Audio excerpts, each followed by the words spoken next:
Video की शुरुआत करने से पहले आपके लिए एक सवाल। एक ब्लैक होल किस रंग का होता है?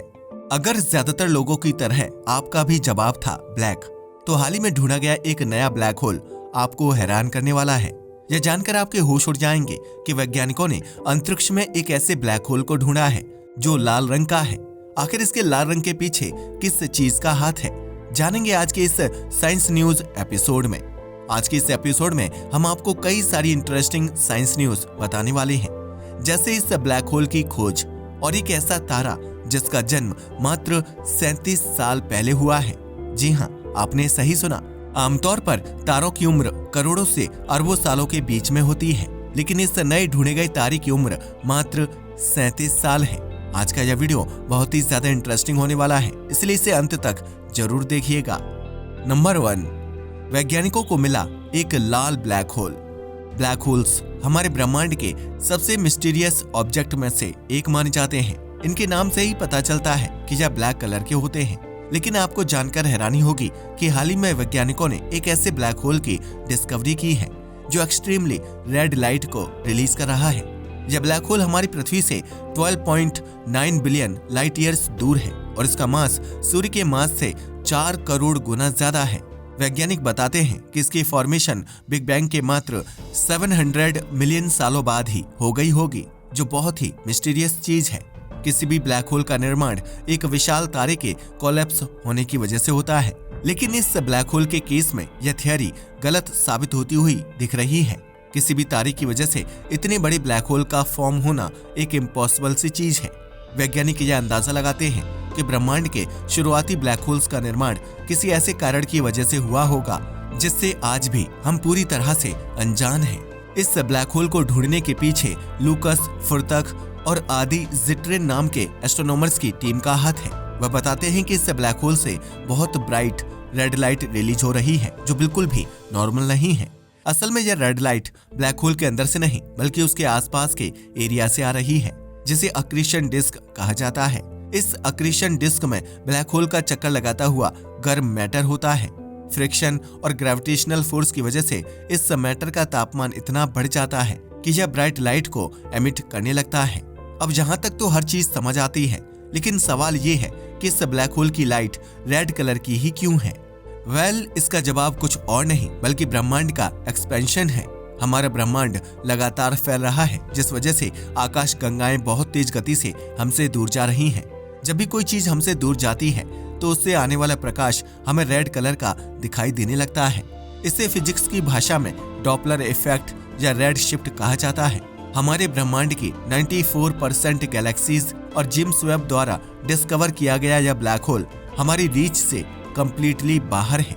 अगर हम प्रकाश की गति से भी ट्रेवल करते हैं तब भी हम उन आकाश गंगाओं तक कभी नहीं पहुंच पाएंगे। वैज्ञानिक बताते हैं कि जेम्स वेब के आने के बाद ऐसे रेड ब्लैक होल्स का मिलना काफी कॉमन हो गया है। ऐसा इसलिए है क्योंकि जेम्स वेब बहुत दूर की चीजों को आसानी से कैप्चर कर लेता है। आपकी जानकारी के लिए बता दूं कि जो चीज हमसे जितना दूर है वह उतनी ही तेजी से हमसे और दूर जा रही है।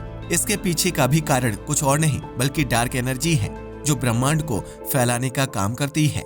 नंबर 2, क्या हमारा ब्रह्मांड अपने साइज को बढ़ाने के लिए दूसरे ब्रह्मांडों को खाता जा रहा है? हमारा ब्रह्मांड बहुत तेज रफ्तार से फैल रहा है, इस बात को तो हर कोई जानता है। वैज्ञानिक बताते हैं कि यह एक्सपेंशन डार्क एनर्जी नाम की एक मिस्टीरियस एनर्जी की वजह से हो रहा है।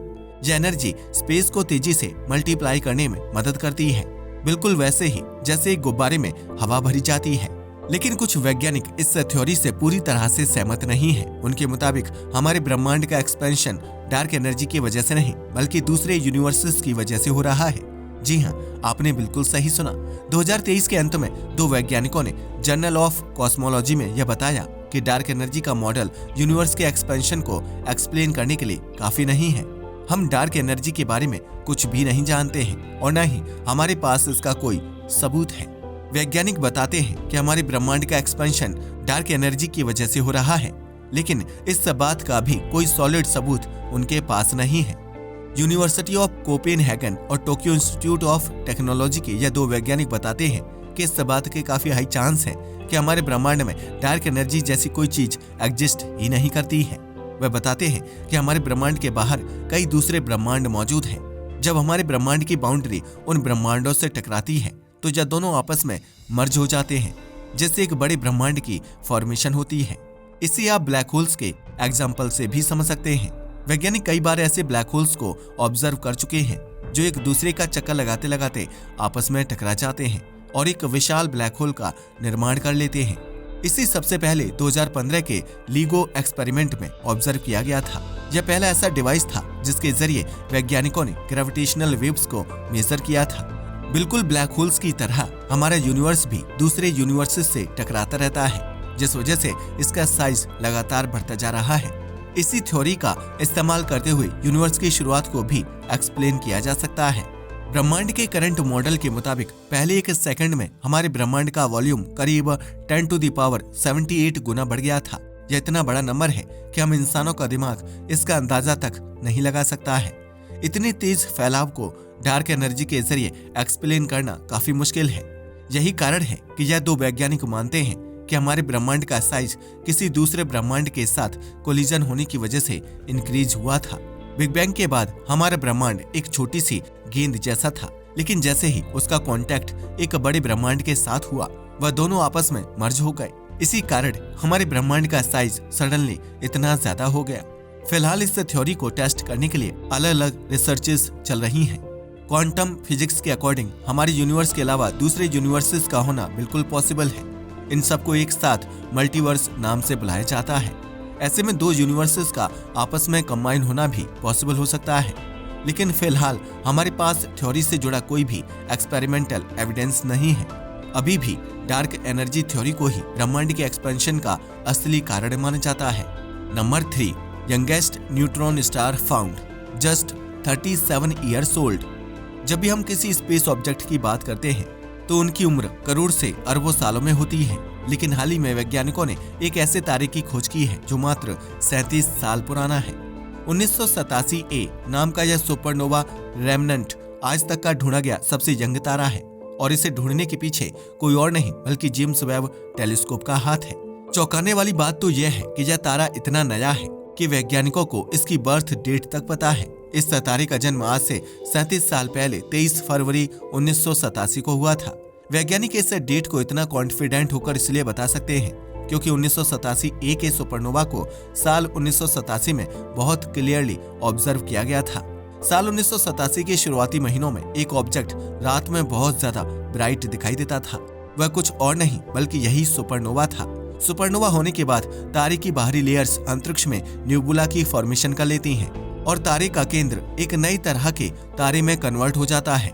वह कोर किस प्रकार के तारे का निर्माण करेगा, यह इस बात पर डिपेंड करता है कि सुपरनोवा से पहले तारे का द्रव्यमान कितना था। द्रव्यमान जितना ज्यादा होता है, तारा उतने ही खतरनाक ऑब्जेक्ट की फॉर्मेशन करता है।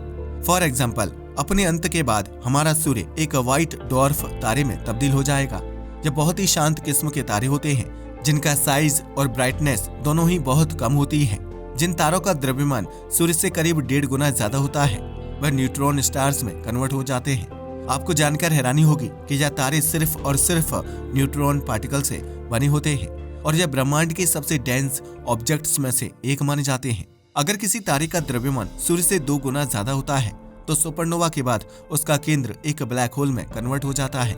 यह ब्रह्मांड के सबसे मिस्टीरियस ऑब्जेक्ट्स में से एक माने जाते हैं। इनका गुरुत्वाकर्षण बल इतना स्ट्रॉन्ग होता है कि प्रकाश भी इनसे बचकर नहीं निकल पाता। जेम्स वेब द्वारा डिस्कवर किया गया तारा असल में एक न्यूट्रॉन स्टार है जो हमसे करीब 1,68,000 प्रकाश वर्ष की दूरी पर मौजूद है। आज से 37 साल पहले उस न्यूट्रॉन तारे की जगह एक ब्लू सुपर जाइंट तारा हुआ करता था जो अपनी मृत्यु के बाद न्यूट्रॉन स्टार में कन्वर्ट हो चुका है। वैज्ञानिक पिछले 37 सालों से यह जानने की कोशिश कर रहे थे कि इस तारे की मृत्यु के बाद एक ब्लैक होल का जन्म हुआ है या फिर एक न्यूट्रॉन स्टार का, लेकिन इसके आसपास घनी धूल और गैस मौजूद होने की वजह से उन्हें क्लियर डेटा नहीं मिल पा रहा था। 2019 में कार्डिफ यूनिवर्सिटी के कुछ वैज्ञानिकों ने यह पाया था कि उस तारे के आसपास मौजूद धूल बहुत तेजी से चमक रही है। यह इस बात का इनडायरेक्ट सिग्नल था कि वहां एक न्यूट्रॉन तारे का जन्म हुआ है, लेकिन वैज्ञानिक अभी भी इस रिसर्च को लेकर निश्चित नहीं थे। फाइनली जेम्स वेब द्वारा की गई एक रिसेंट स्टडी में यह स्पष्ट हो गया कि यह कुछ और नहीं बल्कि एक न्यूट्रॉन स्टार ही है। इस स्टडी को कंडक्ट करने के लिए वैज्ञानिकों ने जेम्स वेब के इंफ्रारेड इंस्ट्रूमेंट का इस्तेमाल किया था। इस इंस्ट्रूमेंट के जरिए धूल और गैस के बीच मौजूद ऑब्जेक्ट्स को भी क्लियरली देखा जा सकता है और वैज्ञानिकों ने इस न्यूट्रॉन स्टार को कुछ ऐसे ही कैप्चर किया। ब्रह्मांड में हर सेकंड हजारों तारों का जन्म होता है, लेकिन हम उनसे बहुत कम तारों को ही ऑब्जर्व कर पाते हैं। 1987 उन्हीं खास तारों में से एक है। अगर ओवरऑल यूनिवर्स के पर्सपेक्टिव से देखा जाए तो इस तारे का जन्म 1,68,037 साल पहले हुआ था। लेकिन चीजों को इस तरह से देखना रिसर्च एंड स्टडी को बहुत कॉम्प्लेक्स बना देता है। हमें ब्रह्मांड में हो रहे इवेंट्स के बारे में तब पता चलता है जब उनसे निकलने वाली लाइट हम तक पहुंचती है। इस तारे की रोशनी 37 साल पहले हम तक पहुंची थी और वही इसकी असली बर्थ डेट मानी जाती है। अभी इस तारे के ऊपर कई सारी रिसर्चेस की जा रही हैं। वैज्ञानिकों को ऐसे मौके बहुत कम ही मिलते हैं जिनमें वह इतने यंग तारों को स्टडी कर पाते हैं। तो यह थी आज की सबसे इंटरेस्टिंग साइंस न्यूज। आपको इनमें से सबसे इंटरेस्टिंग खबर कौन सी लगी हमें नीचे कमेंट करके जरूर बताइएगा। आज के वीडियो के लिए बस इतना ही। धन्यवाद।